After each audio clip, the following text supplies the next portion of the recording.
Get out the insurance cards, get out the copays. The office is open, my friends. Brought to you by drroto.com.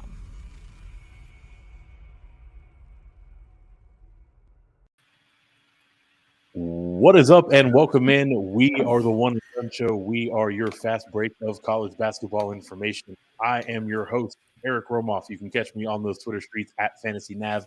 You can do your part in this enterprise. Scroll on over, hit those like and subscribe buttons. And he is the captain of our ship. He is MC Holland34 on Twitter. He is Mr. Mike Holland. Mike, how's it going tonight? You got any West Coast sweats that you're working through right now? I'm tired of Pac-12 hoops at this point, man. It's been a rough hammer for the last few nights. Starting with Oregon's blowout loss at home to UC Irvine. That one hurt, and now it looks like UT Tech is going to give Washington a battle, so it could hurt some prize picks. But yeah, overall, man, it's been a lot of fun. We're a week in, right, since we started, so just really excited. We hit the money on the prize picks for the last couple of weeks, and then also had a nice little day yesterday on the big jam. Finished second place. Should have been first, but you can't discount how good finishing second is. So yeah, it's been great, man. How about you? How's your prize picks and DFS rosters been going? Man, got a nice little sweat going here on prize picks as we speak. Looks like I'll be in the black either way. I guess it just matters how much, depending on how that Washington and TTU game shakes out. But been a good first week. And look, I mean, coming in second a week into the season is a pretty solid outing, right? Gauging that feel for the slates, with the pricing being completely flipped on its head. Now that we're in week 2, pricing seems like it's stabilized a little bit more. Actually, some guys have kind of jumped up to the other side of the spectrum where they're a little bit too expensive. But as we head into Tuesday, DraftKings is rewarding us. We've got a nice, juicy slate on deck. 8 games queued up. Looking at a $15 entry, that's $30K total prize pool, $10K to first. So early on in the season, looking at a really solid slate for us to start picking apart. Mike, why don't we take a look at the games on the board and maybe start diving into the ones that we want to target? Yeah, I love this board. We've had some weird slates where, you got some guys, even today, like some guys are 80%, 90% owned. I think this one's going to be a little bit different. I think you're going to have some spread out ownership, and it's great, right? This is one of the bigger tournaments that we've had so far this year, 3,200 teams, I believe. I was surprised I didn't have more satellite tickets, but I had 3 satellite tickets to this thing. We obviously firing off some more shots here. But you look at it and, it's got everything, right? You've got some of the heavy hitters. You've got some of the top mid-majors. Actually, the top game on the board looks like potentially New Mexico and SMU as far as the point total. So, yeah, it's got a little bit of everything. I think this one's going to be a lot of fun. Yeah, I think it will be as well. Let's start with one of those games that looks like it should score up, right? We're looking at 152-point implied total. That's between New Mexico and SMU. According to Ken Palm, looking at a 79-73 tilt. Let's start with the Lobos, right? Team that looks to be pretty solid on the offensive side, definitely moving at a pretty good clip. What do we like about New Mexico? Yeah, for the Lobos, man, the backcourt is super exciting. Jalen House, awesome scorer. Jamal Mashburn Jr., man, this is one of the best backcourts in the country, and they're going to be very dangerous if they find themselves into the big dance. But we're a long way from that. We're just in the middle of November here. But you look at it from a DraftKings perspective, and 79-73, right? This game could go over and play into the 80s. Could definitely see that, and you're probably going to want a lot of pieces from this game. So I don't know how popular this game is going to be when you take a look at like Kentucky, Michigan State game, the Duke, Kansas game. Like, you have the heavy hitters up here, and people are most likely going to jump towards that. But this is the one that I'm looking to get some decent exposure to in game stack environments. So with House, he's 7,900. I mean, a 30% usage rate already through a few games, 27% shot rate, 37% assist rate. Obviously, these numbers are a little inflated on the assist side. Don't think he's going to finish at a 37% assist rate. But he also has a 6% steal rate going on right now. And they play at a fast tempo, 35th in the country. And then you have Jamal Mashburn Jr. You get the $600 savings. He's got a 22% usage rate, 25% shot rate, and an 18% assist rate. So both of these guys can definitely get it done. I don't know. I guess you can play both of these guys together because the price isn't too expensive to do it. I'm probably going to be playing one or the other on each lineup. Don't know if I'm going to play too many lineups with both of them together. Typically like to do that with the forwards, the big men together, right? Chance at like double doubles and blocks. It's just kind of tough to get both guards going. They're going to have to knock down outside shots together. So could it happen? Yeah. I think it'll be a little more contrarian to play both together, but for me, I don't mind the $600 savings to Mashburn, but man, House has just been so good this year. You look at the forwards here, Morrissey Deasy, he's 6,300, transfer from Wichita State. It's at a 26% usage rate, almost a 30% shot rate. And for a big man, 12% assist rate isn't bad so far. So at 6,300, definitely don't mind getting to him. Potential double-double, though, next to him is Josiah Alec. He's 5,900, only a 13% usage rate and 11% shot rate, but just crashing the glass, getting some putbacks at a 32% defensive rebounding rate. So essentially he's just collecting every board when it comes off the rim on the defensive side. So, obviously Deasy's got more upside as far as offensively, but I don't mind an Alec here. 5,900, it's kind of a tough price. I don't know how many people are going to be playing him, especially because he's not a high usage player. Maybe someone in this large field tournament that can give you some separation in case if you guys bust at that 6K range. But I think for me, I'm really focusing on House, Mashburn, and Udeze. Yeah, I mean, look, these are the three players that carry the highest usage rate for the Lobos, so it makes sense that they are going to be kind of your primary point of emphasis. Going back to the idea of stacking up House and Mashburn together, I understand that it's it is a unlikely combination, right? It definitely gives you some leverage on the field, but also you're really swinging for a pretty rare outcome where both guards get there. Do you think that playing them together is worth the leverage that you get with your unique build, or do you think that you're taking a little bit too much of a risk and you're better getting different elsewhere in your roster? Yeah, I think it's pretty tough, right? Because in tournaments you want 5 to 6x, right? So you're needing a 45 bomb and a 40 bomb probably to really set yourself apart. And one of these guys has an off shooting night or turnovers come into play. 4 or 5 turnovers can really kill some of your assists there. So yeah, I prefer maybe using a House with the Udeze or a Mashburn with the Udeze on this side. So looking at those two, I guess individually, do you have a rough gauge as to which you think will be more popular? You think people are going to go for the savings with Mashburn? No, I think they'll probably be about even. $600 isn't going to be a huge difference. I think it's just going to be split right between the middle. Solid. Yeah, pricing feels like it's got a good amount of flexibility. So let's turn the page over to the Mustang side. Team that's pretty pedestrian overall, right? Kind of middle of the road offensively, a little bit better defensively, playing at about a league average tempo. So sounds like there's a good interest on the Lobos side of this game. Are you running it back with any Mustangs? Yeah, definitely. This is going to be a team that's probably going to determine the outcome of the big tournament here.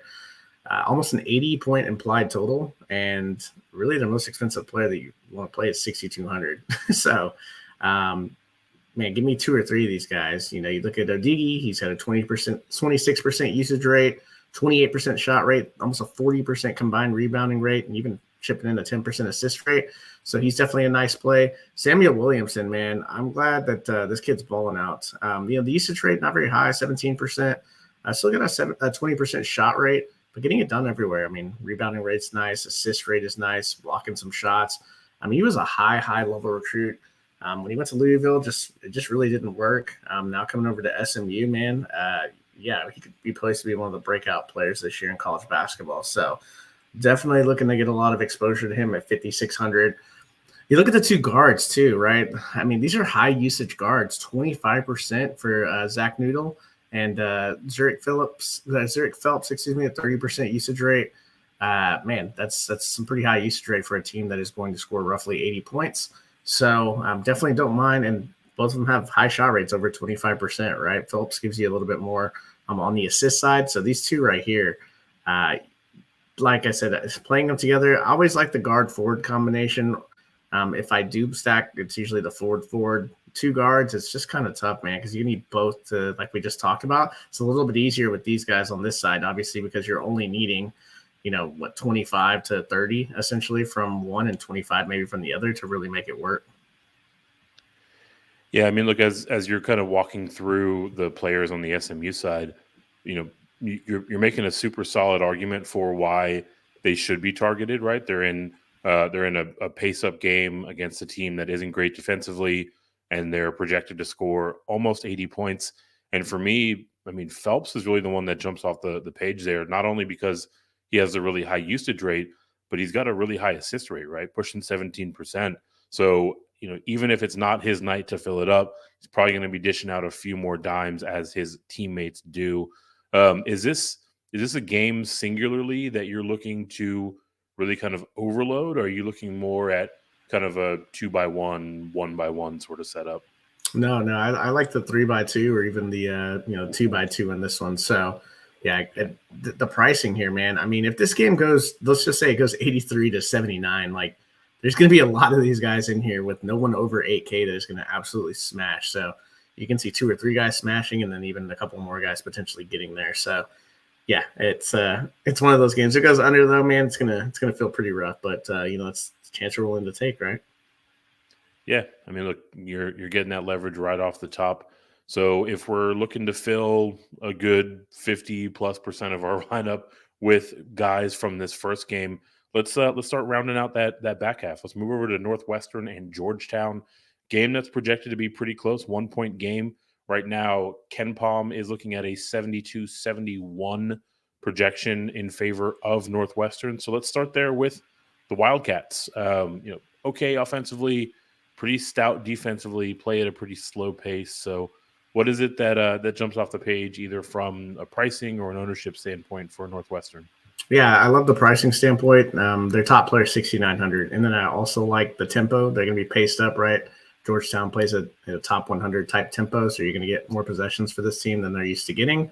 But it starts with Boo Buie. I mean, 28% usage rate, 25% shot rate, 41% assist rate. This guy is one of the better guards in the Big Ten. 6,900. I mean, it fits, right? That's basically just above the average salary, right? So gonna have some pretty good shares of him. You can spend down here $600 cheaper. You can get the Chase Adish. He's 6,300 with a 22% usage rate, 17% shot rate, and a 34% assist rate. In bigger type games settings, he hasn't quite produced in the past, so I'm a little bit more worrisome about him. I trust Boo a little bit more, but I definitely don't mind potentially playing him. Robbie Barron's been pretty good this year, 5,400. I mean, what this guy can do is he can knock down shots. His usage rate's up a little bit, has been blocking some shots, so definitely don't mind using him. And then Ty Berry, someone if you're looking for like maybe a contrarian or like a one-off type play that's a little bit different in this game. He's got an 18% usage rate and a 25% shot rate. It can do some things on the defensive end. So prioritizing this, I'm looking at Bowie with some Barron and maybe even tossing in Berry on some of my mass multi lineups. Yeah, I mean, look, we're 3 teams into the slate, and so far everyone is pretty reasonably priced, right? So definitely like the points per dollar value on Bowie. Definitely like getting a little bit contrarian with Ty Berry. Team that they are facing, the Georgetown Hoyas, not quite as discounted, right? A little bit more expensive on that side. So help us navigate the Hoyas side of this game. Yeah, it was a lot more fun earlier this year when these guys were a lot cheaper, right? Brandon Murray, 8,600 now. I mean, the guy's just taking a ton of shots. He's their primary scorer. Primo Spears, though, 7,700. Man, he looked really good last game. Felt like he was, being that number one scorer, but he's more of a facilitator. So I don't know if he's going to kind of take that lead scoring role from Murray. 7,700. I don't mind him. Murray's probably a little too expensive for this slate, though, at 8,600. And then you got the 2 big men, a Coke, and then Kudus Wahab. I like Wahab, man. 7,100. It's got a massive usage rate, 34%. If he just stays out of foul trouble, man, this guy just gobbles up rebounds, can be a double-double machine and provide some blocks. So Definitely looking at Wahab in this one. Man, I was following that first Georgetown game a few days ago, and in that second half, Wahab was just filling it up. So definitely like that call. You mentioned the concern around foul trouble. I guess looking back to the Wildcats, is there really anyone over there that can potentially get a player like Wahab into foul trouble, or is as long as he keeps his head on straight, he should be able to play a full complement of minutes? Yeah, I mean, there's not really a dominant big man on the other side. So as long as he's not fouling the driving guards, right, or setting bad picks, he should stay on the floor. So we saw Ewing put him back out there the other day against Coppin State when he had 2 fouls. So not afraid to play him in the first half if that does happen. However, I mean, the guy's probably better suited to to obviously bang down low. I just hope he doesn't set a terrible screen early in the game and get himself into foul trouble. But yeah, I definitely like him. There's not really anybody on the other side that's going to really be able to kind of keep him off the glass. So he's somebody that I'm heavily targeting. Nice. And for whatever reason, coming off of a 28-point fantasy outing, got a little bit of a haircut, shaved about $500 off of his price. So a lot of things to like about Wahab. Let's round it out with another game we want to talk about. Michigan State continues with their murderer's row of an early season schedule. They're facing off against Kentucky this time. Game's projected to push 140 points. Kentucky is favored by 8. So Michigan State, like I mentioned, has an absolute slog to start the year. Let's start with their opponent in Kentucky. Big news is whether or not we are going to see Oscar Tshiebwe make his debut this season. Let's start there. You think he plays, or you think that we're going to be waiting a little bit longer? Yeah, I think we'll wait a little bit longer. If he does play, I feel like it's going to be limited. So 9,500, I can't pay that, right? I don't have the bankroll to just be firing off 9,500 for someone that, even if he does play, could be completely limited. So I'm trying to get to that point, but I don't know if playing him here is going to do that. The Kentucky's a little bit of a mess now with Wheeler coming back in. There's a lot of guards now. So Wheeler, man, first game, 65% assist rate. He's one of the top assist guys in the league. 8,200 though, he just doesn't score. Only a 17% shot rate. I'm not going to play him at 8,200. Cason Wallace kind of takes a little bit of a hit with him coming in. We saw the first game that he had was massive. He has defensive potential here. But I just don't know at 7,400 if he's able to be able to hit his ceiling with Wheeler on the floor. Reeves coming off the bench. We know he's going to get his shots. He's got to knock them down, though. 31% shot rate. So I don't see that really continuing to go down. They need his scoring, like we talked about this offseason. 26% usage rate, but man, there's just not a lot else that he can do. 6,800, like I said, in this big field tournament, man, you need 35, and I just don't know if he's going to get there. Even a 30 just doesn't kill you. So I don't know if I'm going there. Jacob Toppin and CJ Frederick are probably my favorite plays from this game. Toppin 6,700. He's got a 23% usage rate. He can rebound. He can play some defense, get you some steals. Got a nice assist rate at 13%. He just has some springs in his legs, so he can get it done all over the floor. So definitely don't mind him at 6,700. Don't think he's going to be very popular. And then CJ Frederick, we saw even with Wheeler coming back, he was still the only guy that played over 30 minutes. Played 31 minutes in that last game.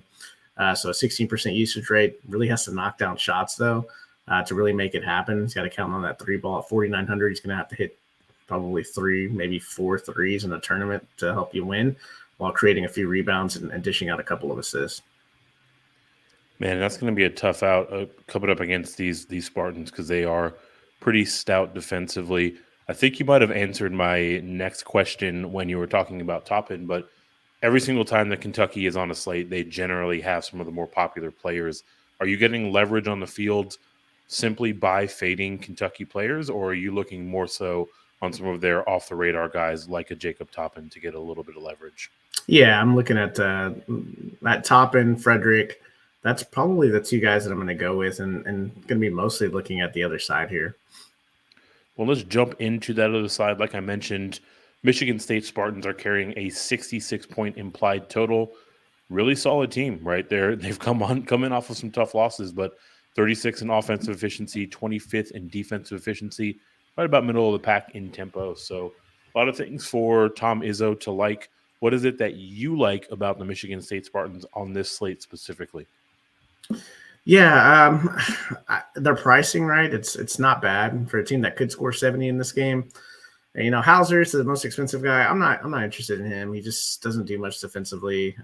Usage rate and shot rate are okay, but he's just not really a ceiling type guy. AJ Hogard, someone that is interesting for large field, 6,000. The usage rate is high, the assist rate is massive.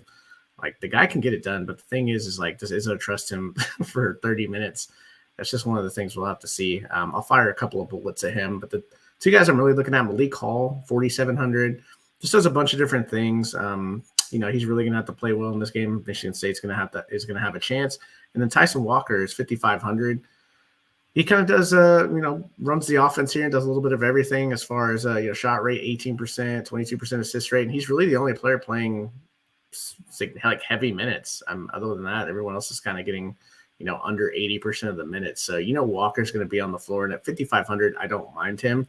But really my priority, kind of like the Kentucky side, is getting some of the cheaper guys in this game. Yeah, it makes sense, right? Even without Chibwe out there, very tough out defensively that they're facing off against in the Wildcats, second in defensive efficiency overall. You mentioned that you like the Spartan side a little bit more. Is that kind of as a one-off? You're looking for a player here or there? Are you potentially stacking some of these Spartans? Yeah, no, I'm looking at one-offs in this game. Someone like a Hall or Walker, or even Toppin on the other side. Matty Sissoko, 4K. The big man had a nice game last game. If Sheboy does play, he's probably going to have to be out there a little bit more, so something to watch. I don't know if you have to go there, but it's 3,200 teams, right? You got to get different somewhere. Makes a lot of sense to me. Before we move on to our next game, if you are checking in with us on YouTube, do your part, hit those like and subscribe buttons, but also get into those comments. Let us know what questions you have about the DFS slate for tomorrow. This is your first shot to take home 10K. Usually we don't see these type of tournaments early in the season, so I want to make sure that we're getting all of your questions answered as we head in. And that will take us to our last game that we want to showcase here. It is an absolute marquee game. The reigning national champion Kansas Jayhawks facing off against perennial blue chipper Duke Blue Devils. Should be a close one. Ken Palm's got it as a 1-point differential favoring Kansas, looking at 145-point total. So 73 implied total for Kansas. Let's start with the Jayhawks. Look like they are picking up right where they left off. A lot of things to like about this team in terms of X's and O's. What do you like about them from a DFS perspective? This is kind of like the last game. I just don't know how much I'm going to have of this game. These guys are expensive, and there's just a lot of talent, right? It's just hard to stack this game with so much value and so many good mid-tier plays and so many matchups that seem a little bit better than this one. But you look at the Jayhawks. Jalen Wilson over 10K. Like, I don't know if I can do that. The usage rate and the shot rate are there. What is he not doing is the question. He's got to be great in this game. I guess I'll fire one or two off if I'm playing 20 lineups, but I don't know. It's going to be tough for me to get there. Kevin McCullough, now you start to get some savings, right? 6,000.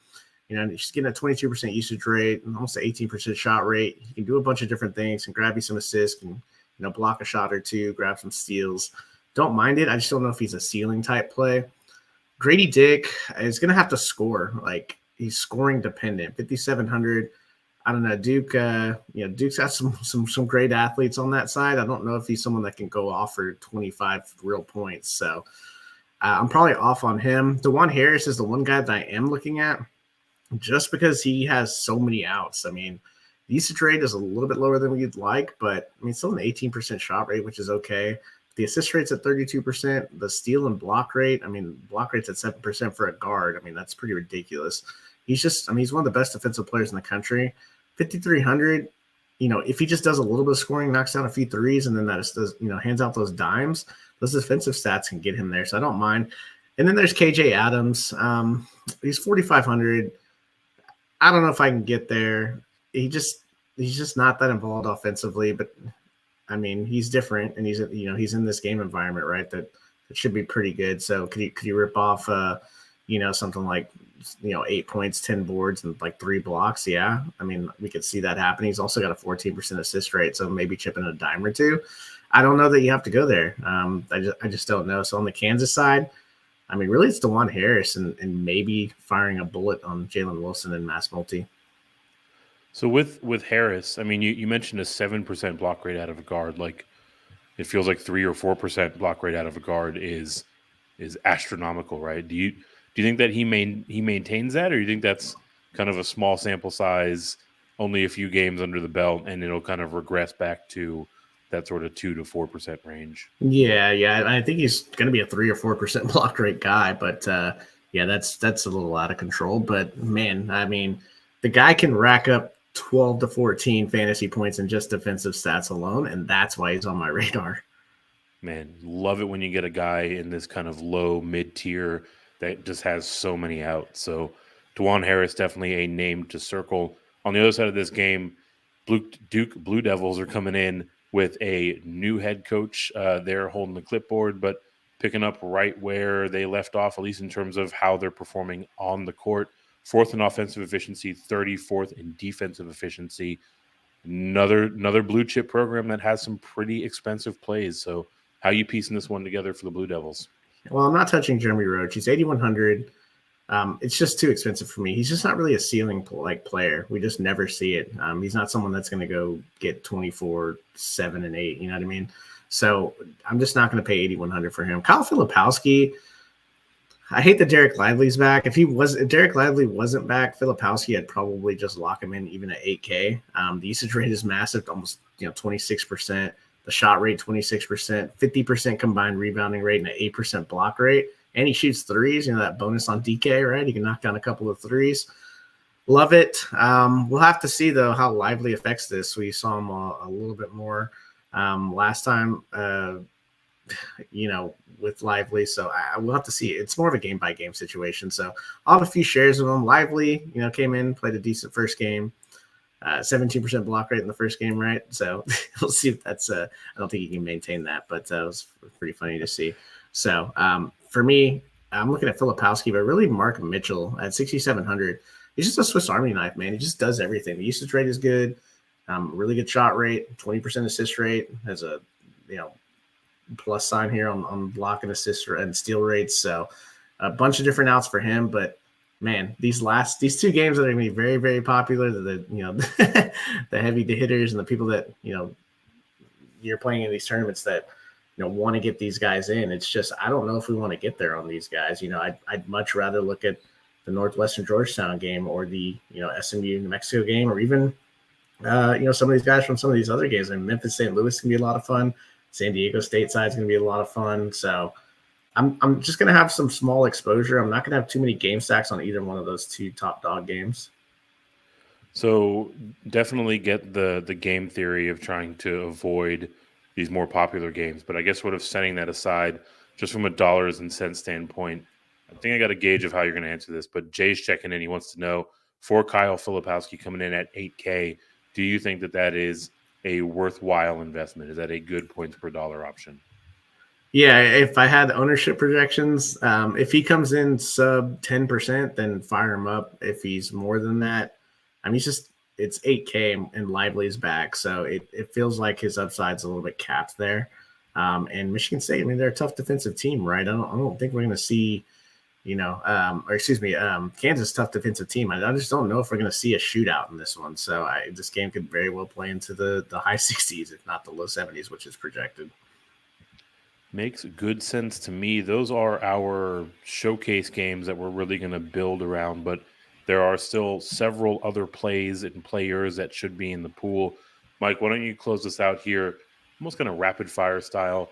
Let's jump into each of the tiers, starting with the top tier. I haven't heard you mention anyone that you're going to spend up on yet, so curious to know where you're going to go spend those dollars that you're saving, maybe a mid-tier and a salary saving option to close us out. Yeah, we got to do it, man. Let's go right to the Edey Nation here. 9,300, Zach Edey from Purdue playing Marquette, who has no size. I mean, guy's been dropping 40 and 50 bombs the first 2 games of the year. And if he's going to play 28 minutes, we talked about this all offseason. He plays 28 minutes, his stats are going to be, and he stays out of trouble, his stats are going to be insane. So, yeah, until he gets I might even keep playing him once he's past 10K, but until he shows me otherwise, I don't know how Marquette's going to stop this guy. I kind of feel bad for Prosper and Igodoro and Joplin and anybody that has to defend him on the other side because he's just going to eat. Long day in the office for those boys. Absolutely. So I'm going to be playing a lot of Edie. Probably going to be one of my core plays when I write up my article tomorrow. Nice. So definitely like that. Don't see any lines out there, but I wouldn't be surprised to see his rebound line pushing 13 and a half, 12 and a half or so. Yeah. Dude's just absolutely cleaning up the glass, and it's turning into fantasy points. Real quick, let's take a look at the mid-tier and some salary savers. Maybe who's your favorite player from each of those ranges that we haven't talked about yet? Yeah, I think you have to take a long, hard look at San Diego State. Their matchup against Stanford. Like, San Diego State is a Final Four contender. I love this team. Love what they've done. They had, Bradley come back, but he hasn't really done much. So it feels weird, like saying that he, it's really just a piece, right, of the pie for this team when he was everything for this team last year. So, you can play him at 6,800 against Stanford. That's okay. But I'm more interested in Nathan Mensah at 6,900. Anytime you have this type of player who can block shots, grab rebounds, get a double-double at 6,900 and has 40 fantasy point upside, which he's already shown this year, I might as well be clicking the button a few times. And then Darian Tremmel's changed the whole entire dynamic of this program, right? Like, the thing that they were lacking is just someone that could break down the defense, create plays, shoot from the outside. He's 6,700. And these three guys, man, like, I'm not going to be playing them together. I may play two San Diego State guys at most. But they might not even be my favorite San Diego State players. But Nathan Mensah out of this mid-tier group is probably my favorite play because of his ceiling. Nice. Like that Mensah call. And, yeah, San Diego State is an absolutely loaded team, right? They are primed for a deep run.